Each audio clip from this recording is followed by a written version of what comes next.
नवरात्र का पर्व चल रहा है और पूरा देश मां शक्ति की पूजा में है। यानी देश एक तरफ भक्तिमय है और दूसरी तरफ आई लव वाला फसाद भी हेडलाइंस बना रहा है। इन सब के बीच एक खबर ऐसी भी है जो कि इलेक्ट्रॉनिक मीडिया में पूरी तरीके से जगह नहीं बना सकी है, लेकिन एक जिम्मेदार चैनल होने के नाते आज हम इस खबर पर विश्लेषण करेंगे। ये बताएंगे कि भारत के लिए आखिर ये खबर अहम क्यों है। सबसे पहले आइए खबर की डिटेल्स आप जान लीजिए। सबसे बड़ी बात कि आप ट्रेन से भूटान जा सकेंगे। ये एक बेहतर कनेक्टिविटी दिखाएगा, जहां पर भूटान से रेल कनेक्टिविटी पर इसके साथ मुहर लग चुकी है। यानी भूटान के 2 शहरों में भारतीय रेल पहुंचेगी और भारत और भूटान के बीच ये पहली क्रॉस बॉर्डर रेल परियोजना है जो कि भारत और भूटान को आपस में जोड़ती हुई नजर आएगी। यानी कि इंडिया भूटान रेल कनेक्टिविटी इस प्रोजेक्ट का नाम, इसमें कितना इन्वेस्टमेंट हुआ, कितना खर्चा आया, ये सब कुछ बताता है। लेकिन रेल कनेक्टिविटी के साथ साथ ये परियोजना सामरिक लिहाज से महत्वपूर्ण बताई जा रही है। यानी भारत ने भूटान तक रेलवे लाइन बिछाने का ऐलान कर दिया। अब आप सीधे ट्रेन के जरिए भूटान जा सकेंगे वाया रेलवेज, यानी बॉर्डर पर रुकने की आपको कोई जरूरत नहीं होगी। अगर आप टूरिज्म के लिहाज से इसे समझेंगे तो ये गोल्डन चांस है। यानी कोई झंझट नहीं है, ट्रेन का आप टिकट ले लीजिए और भूटान के चक्कर लगाकर आ जाइए। और ऐसे में आपको ये भी जानना जरूरी है कि किन 2 शहरों के लिए ये ट्रेन चलती हुई नजर आएगी। प्रधानमंत्री नरेंद्र मोदी नॉर्थ ईस्ट पर फोकस करने की बात करते हैं। कैसे नॉर्थ ईस्ट में भारत का यह सामरिक जाल नजर आएगा। पश्चिम बंगाल के बानरहाट को भूटान के समत से जोड़ा जाएगा। असम के कोकराझार को भूटान के गेलेफू से जोड़ेगी और रेल परियोजना के लिए अनुमानित इन्वेस्टमेंट 4033 करोड़ रुपए है। 2025 से ये सपना बन रहा था, सपना देखा गया 2005 से, जो कि अब साकार 2025 में हो रहा है।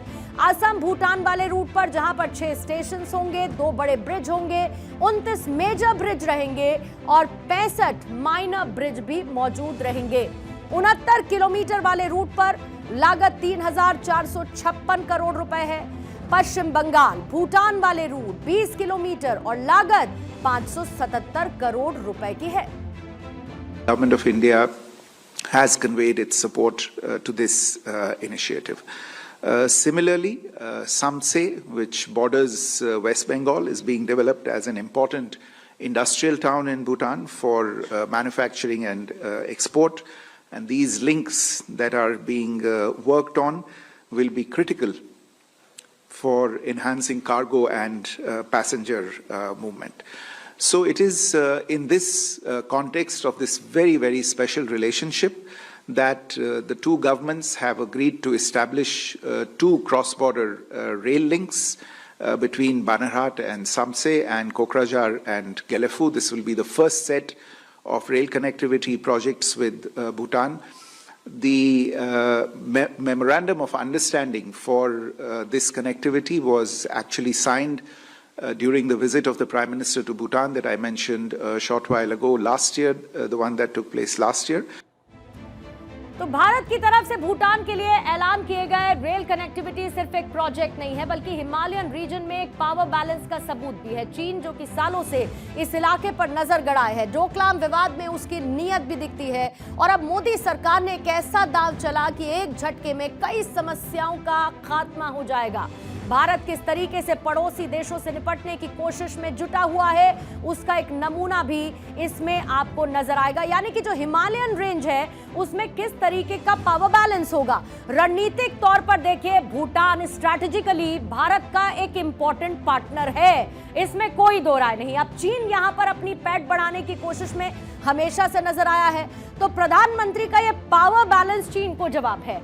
सीमावर्ती विवादों और खासतौर से डोकलाम जैसे क्षेत्रों में चीन इससे पहले भी हरकत कर चुका है। चीन की हिस्ट्री हम इन तमाम इलाकों में पहले देख चुके हैं और चीन की जो विस्तारवादी नीति है, चीन अपने इंफ्रास्ट्रक्चर को एक टूल की तरह यूज करता है, यानी जगह जगह इंफ्रास्ट्रक्चर को तैयार कर देता है।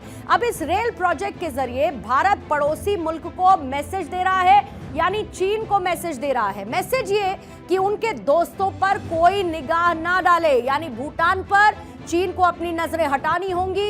ये बहुत बड़ी बात है। अब लेकिन रेल कनेक्टिविटी, ये सवाल भी वाजिब है कि रेल कनेक्टिविटी इतनी महत्वपूर्ण क्यों है। देखिए, सरहद तक सड़क मार्ग से सेना और जो भारी हथियार हैं उनको पहुंचने में बड़ी समस्या होती है और एक लंबा वक्त भी लग जाता है, और इसीलिए रेल कनेक्टिविटी इसको आसान करेगी।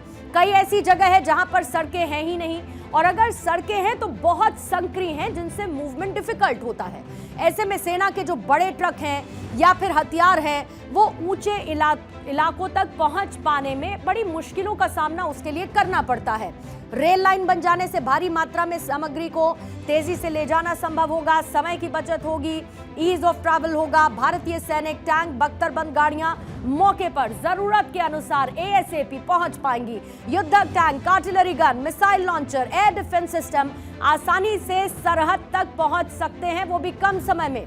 और अगर आकस्मिक हमले होते हैं उस स्थिति में दुश्मन देश पर तुरंत जवाबी कार्रवाई की जा सकती है, क्योंकि रेल कनेक्टिविटी इंपॉर्टेंट होगी। लेकिन सिर्फ इतना नहीं, अगर आप आर्थिक और कूटनीतिक लिहाज से बात करें, ये रेल कनेक्टिविटी आखिर क्यों इंपॉर्टेंट है। देखिए, एक तो पर्यटन और कारोबार बढ़ने की इससे संभावना होगी, क्योंकि ईज ऑफ ट्रैवल होगा। भूटान की इकोनॉमी में टूरिज्म का हिस्सा जो है वो अभी 15% का है। ज्यादा लोग जाएंगे तो टूरिज्म बूस्ट होगा। रेल नेटवर्क पूरा होने के बाद इसके कम से कम डबल होने की संभावना तो है, 30 से 35% तक। जो कारोबार है वो 20% तक बढ़ने की बात कही जा रही है, क्योंकि लॉजिस्टिक्स जा पाएंगे, सामग्री रसद जा पाएगी। अब एलएसी पर भारत की जो पोजीशनिंग है वो इसके साथ बहुत मजबूत होगी, क्योंकि आपकी रीच होगी। अब जो नेबरहुड फर्स्ट पॉलिसी है उसमें भारत का जो ध्येय है उसको भी रेल कनेक्टिविटी मजबूत करती है। यानी नेबरहुड फर्स्ट की बात जो भारत करता है, भूटान के साथ रिश्तों को वो और मजबूत करता हुआ नजर आएगा, और ये भारत को एक एज देता है।